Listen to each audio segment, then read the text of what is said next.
গোবিন্দভোগ চাল আর মাছের মাথা দিয়ে দারুণ স্বাদের একটা মুড়িঘণ্ট তোমাদের সাথে শেয়ার করতে আসলাম। এই রকম একটা মুড়িঘণ্ট থাকলে আর কিছুই লাগবে না, দুর্দান্ত লাগে খেতে। সবাই কেমন আছো বন্ধুরা? আশা করি ভালো আছো।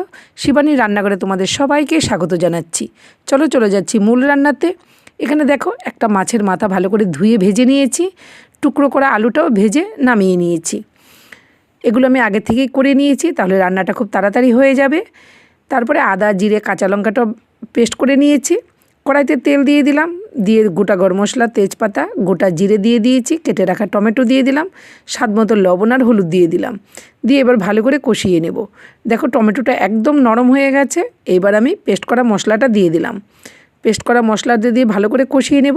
আদার জিরের কাঁচা গন্ধটা চলে গেছে, তেলটা ছেড়ে দিয়েছে। এবার দিয়ে দিলাম গোবিন্দভোগ চাল। চালটা আমি আগে থেকেই ধুয়ে জলটা ঝরিয়ে রেখেছি। তারপরে চালটা দিয়ে ভালো করে মশলার সাথে ভেজে নেব। খুব সুন্দর করে চালটা ভেজে নিতে হবে। তারপরে ভেজে রাখা মাছের মাথা আলুটা দিয়ে আবারও চালের সাথে ভেজে নেব।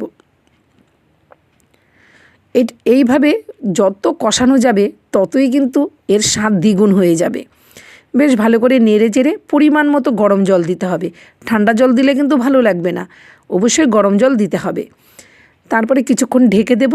ঢাকনাটা সরিয়ে মাছের মাথাটা খুন্তি দিয়ে একটুখানি ভেঙে দেব, আর গরম মশলা বাটা দিয়ে দিলাম, আর নামানোর আগে একটু ঘি দিয়ে দিলাম। ব্যাস, আর কিচ্ছু লাগবে না।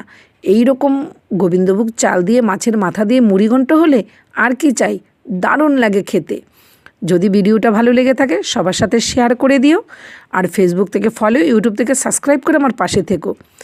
যদি আমার এই রেসিপিগুলো তোমাদের ভালো লেগে থাকে তাহলে একটু লাইক করে কমেন্টে জানিয়ে যেও। দেখা হচ্ছে নতুন রেসিপি নিয়ে। আজ আসি, টাটা।